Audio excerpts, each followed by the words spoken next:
Hello बच्चों, let's see the question. So the question is choose the incorrect statement. So here we are given the 4 options from which we have to choose one correct option. Let's see one by one all the options. The first one is cholesterol is most abundant steroid in animal tissue. The second option is arachidonic acid has 20 carbon atoms including the carboxyl carbon. Now coming to the third option, it is saying glycerides are esters of fatty acid with glycerols. Now coming to the fourth option, it is saying prostaglandins are derived from steroids. So now let's see what will be the key concept used here in this question. So first of all, the key concept. तो यहाँ हम की concept में देखेंगे, बात करेंगे lipids की कि आखिरकार लिपिड्स क्या होते हैं, उनका स्ट्रक्चर कैसा होता है, वो कैसे होते हैं। तो यहाँ पर जो लिपिड्स होते हैं वो होते हैं फैटी एसिड्स। ये सिंपल फैटी एसिड्स होते हैं।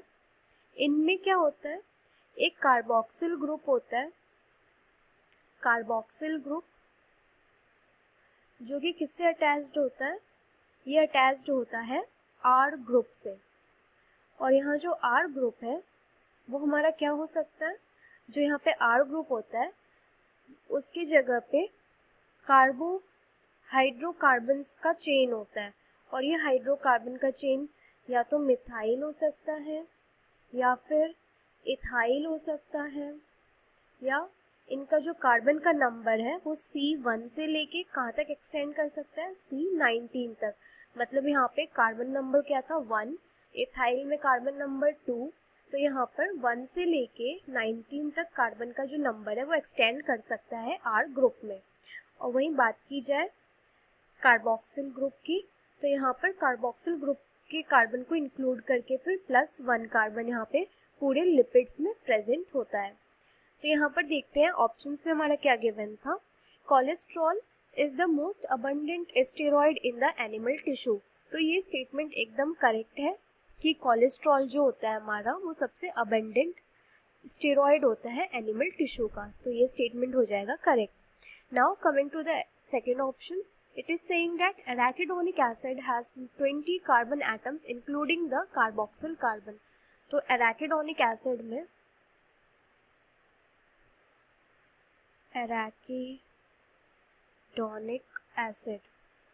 एराकिडोनिक एसिड में जो कार्बोक्सिल कार्बन है उसका तो एक कार्बन होगा, प्लस यहाँ पे आर ग्रुप का जो कार्बन होगा एराकिडोनिक एसिड में उसको अगर इंक्लूड किया जाए तो यहाँ पर इसमें आर ग्रुप में कितने कार्बन होते हैं, 19 कार्बन।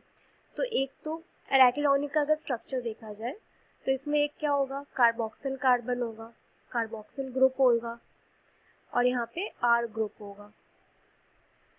तो कार्बोक्सिल ग्रुप का एक कार्बन प्लस आर ग्रुप का कितना कार्बन, 19 कार्बन। तो टोटल कार्बन कितने हो गए, 20 कार्बन। तो यहाँ पर एराकिडोनिक एसिड में कार्बोक्सिल के कार्बन को इंक्लूड करके यहाँ पर बन जाते हैं C20, मतलब 20 कार्बन यहाँ पे होते हैं। तो ये स्टेटमेंट भी यहाँ पर हो जाएगा करेक्ट। अब यहाँ पे तीसरा ऑप्शन देखते हैं, glycerides are esters of fatty acid with glycerols. तो यहाँ पर ये स्टेटमेंट भी एकदम करेक्ट है। यहाँ पर देखते हैं, जब फैटी एसिड जब रिएक्ट करते हैं ग्लिसरॉल से तो ये क्या फॉर्म करते हैं, यहाँ पर ये फॉर्म कर देते हैं ग्लिसराइड्स। यहाँ पर ये फॉर्म करते हैं ग्लिसराइड्स। तो यहाँ पर ये ऑप्शन एकदम करेक्ट हो जाएगा हमारा तीसरा ऑप्शन। फोर्थ ऑप्शन में क्या गिवन है, इसमें गिवन है prostaglandins are derived from steroids. तो यहाँ पर बात की जाए तो जो लिपिड्स होते हैं, लिपिड्स के जो क्लास होते हैं, लिपिड्स की अगर क्लास की बात की जाए तो इसमें एक क्लास होता है स्टेरॉइड का और उसमें एक क्लास होता है प्रोस्टाग्लैंडिन्स का, प्रोस्टाग्लैंडिन्स। तो यहाँ पर हम ये नहीं कह सकते कि प्रोस्टाग्लैंडिन्स जो है वो स्टेरॉइड से डिराइव्ड हुए हैं। तो यहाँ पर क्योंकि ये दोनों ही अलग अलग ग्रुप होते हैं लिपिड्स के, तो यहाँ पर हमारा ये ऑप्शन हो जाएगा गलत। ऑप्शन नंबर सी करेक्ट था। ऑप्शन नंबर डी यहाँ हो जाएगा रॉन्ग, क्योंकि प्रोस्टाग्लैंडिन्स और स्टेरॉइड्स ये दोनों ही क्लास होते हैं लिपिड्स के, ना कि प्रोस्टाग्लैंडिन डिराइव्ड होता है स्टेरॉइड से। तो यहाँ पर हमको क्या सर्च करना था, इनकरेक्ट स्टेटमेंट। तो यहाँ इनकरेक्ट स्टेटमेंट हमारा कौन सा मिल गया, हमारा इनकरेक्ट स्टेटमेंट हो जाएगा option number D, that is prostaglandins are derived from steroids. Hope you understood it well. Best of luck.